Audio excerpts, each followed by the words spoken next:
নমস্কার সকলকে আরেকটি নতুন ভিডিওতে সকলকে জানাই শুভ নববর্ষ। আজকে সকালবেলা বেরিয়ে পড়েছিলাম বাড়ি থেকে।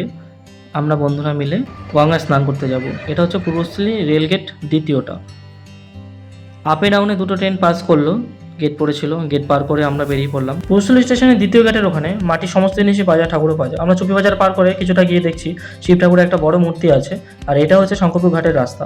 আমরা ঘাটের কাছাকাছি পৌঁছে গেছি।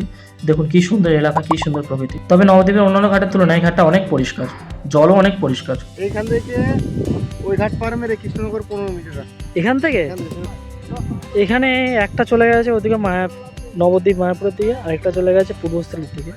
এখান থেকে ওই দূরে মায়াপুরের চূড়া দেখা যাচ্ছে, আপনারা হয়তো বুঝতে পারবেন না এখন। গঙ্গায় স্নান করে নিয়েছি। এই ঘাটটা হচ্ছে চুপি কাষ্ঠশালী বাজার থেকে একটুখানি ভেতরে। দেখুন একজন কত গারল নিয়ে যাচ্ছে।